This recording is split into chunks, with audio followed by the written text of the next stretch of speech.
Good morning everybody. आज हम home science class 11th का लेसन नंबर 3 इसके MCQ कर रहे हैं। निम्न में से कौन सा पोषक तत्व शरीर में टूट फूट की मरम्मत करता है? कार्बोहाइड्रेट, प्रोटीन, वसा या विटामिन? तो प्रोटीन जो है वो शरीर के टूट फूट की मरम्मत करता है। तो इसका ऑप्शन, चार ऑप्शंस में से प्रोटीन सही है। आयोडीन की कमी से निम्न में से कौन सा रोग हो जाता है? थायराइड, उच्च रक्तचाप, घेंघा या मधुमेह? तो आयोडीन की कमी से जो रोग हो जाता है वो है घेंघा। इसमें गले में घेंघा नामक बीमारी हो जाती है और गला फूल जाता है। नेक्स्ट है, दांतों को स्वस्थ रखने के लिए निम्न में से किसकी आवश्यकता होती है? कैल्शियम, प्रोटीन, आयरन या विटामिन सी? तो दांतों को स्वस्थ रखने के लिए सबसे ज़्यादा जो जिसकी आवश्यकता होती है वो है कैल्शियम। नेक्स्ट है, शल्य क्रिया के बाद यानी कि ऑपरेशन के बाद शरीर में पोषण संबंधित आवश्यकता घट जाती है, बढ़ जाती है, रुक जाती है या निरंतर चलती रहती है? तो इसका आंसर है बढ़ जाती है, कि ऑपरेशन के बाद शरीर में पोषण संबंधित आवश्यकता बढ़ जाती है। आँखों की दृष्टि बनाए रखने के लिए निम्न में से कौन सा विटामिन आवश्यक है? Vitamin A, vitamin B, vitamin C या विटामिन डी?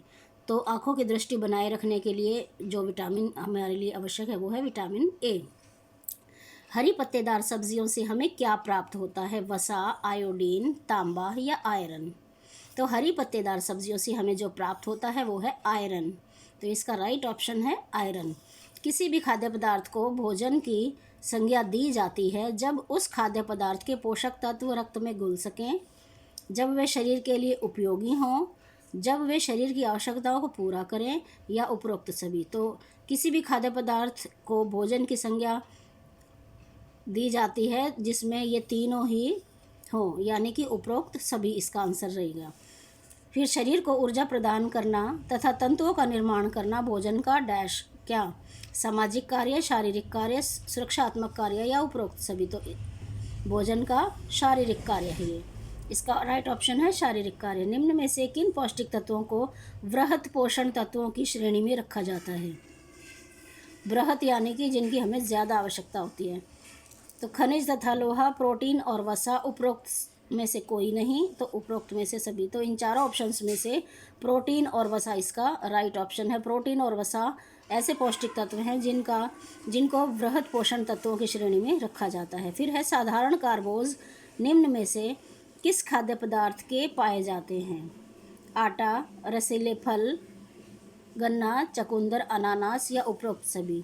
तो साधारण कार्बोज इन सभी से प्राप्त होते हैं, तो इसलिए बेटा इसका राइट ऑप्शन है उपरोक्त सभी, यानी कि आटा, रसीले फल, गन्ना, चकुंदर, अनानास, इन सब में ये पाया जाता है। अब है, जोड़ों का लचीलापन निम्न में से रक्षा करता है? हड्डियों के टूटने से, चोटों से, शारीरिक अंगों की कठोरता से या उपरोक्त सभी से? तो जोड़ों का लचीलापन इन सभी में रक्षा करता है, तो इसका आंसर होगा उपरोक्त सभी। संतुलित आहार का निर्माण निम्न में से किसकी सहायता से किया जा सकता है? खाद्य पिरामिड की सहायता से, खाद्य वर्ग की सहायता से, ICMR द्वारा प्रस्तावित मात्राओं की सहायता से, निम्न में से कोई नहीं। तो संतुलित आहार का निर्माण जो है वो हम खाद्य वर्ग की सहायता से कर सकते हैं। तो इसका राइट ऑप्शन है खाद्य वर्ग की सहायता से संतुलित आहार का निर्माण। तो शारीरिक कोशिकाओं की मरम्मत और वृद्धि के लिए निम्न में से कौन सा खाद्य वर्ग सहायक है? खाद्यान्न और अनाज, फल सब्जियां, वसा, शर्करीय वर्ग या उपरोक्त सभी?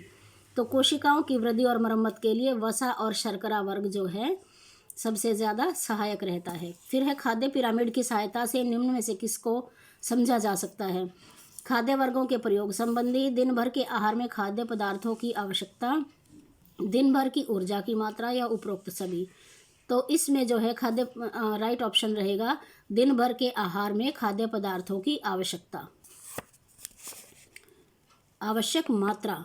तो खाद्य पिरामिड की सहायता से हम दिन भर में के आहार में खाद्य पदार्थों की आवश्यकता की मात्रा को समझ सकते हैं। नेक्स्ट है, बी विटामिन के समूह थायमिन और फोलिक अम्ल निम्न में से किस खाद्य पदार्थ में अधिकतर पाए जाते हैं? फलों में, अनाज में, सब्जियों में, दालों या अनाज के ऊपरी भाग में? तो इसका राइट आंसर है कि विटामिन बी के समूह जो है थायमिन और फॉलिक एसिड वो दालों और अनाज की ऊपरी त्वचा में पाए जाते हैं, ऊपरी परत में।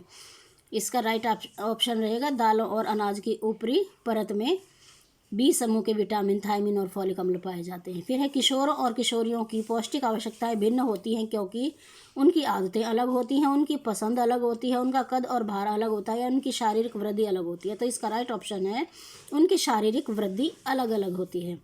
जंक फूड तथा फास्ट फूड में निम्न में से किसकी मात्रा भरपूर होती है? जंक फूड में प्रोटीन की, ऊर्जा की, विटामिन सी की या उपरोक्त सभी की? तो इसका राइट ऑप्शन है ऊर्जा की।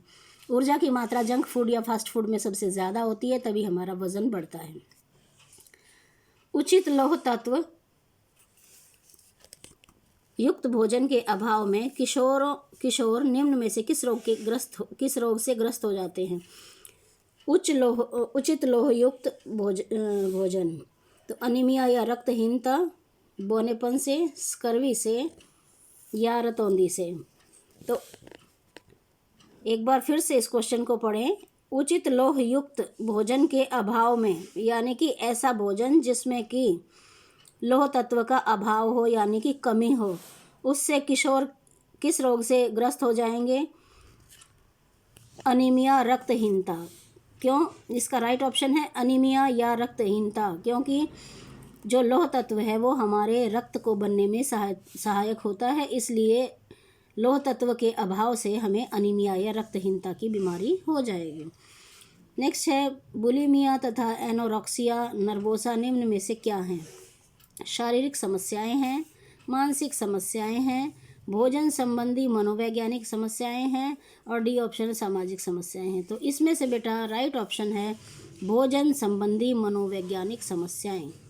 बुलिमिया और एनोरेक्सिया नर्वोसा, जैसा कि इसके नाम से ही पता चल रहा है नर्वोसा का मतलब है कि जो नर्व से रिलेट यानी कि हमारे मनोविज्ञान से रिलेट करे, चिंतन से रिलेट करे, नर्वस सिस्टम से रिलेट करे। तो ये जो है वो हमारी भोजन संबंधी मनोवैज्ञानिक समस्या है कि भोजन देखते ही हमारा क्या प्रतिक्रिया होती है, उसे कहते हैं बुलिमिया या एनोरेक्सिया नर्वोसा। तो निम्न में से ये क्या है? शारीरिक समस्या है, ए ऑप्शन शारीरिक समस्या है, बी मानसिक समस्या है, सी भोजन संबंधी मनोवैज्ञानिक समस्या है या डी सामाजिक समस्या है? तो इसका राइट ऑप्शन है भोजन संबंधी मनोवैज्ञानिक समस्या। तो बेटा ये रहे आपके थर्ड लेसन के MCQ। Thank you.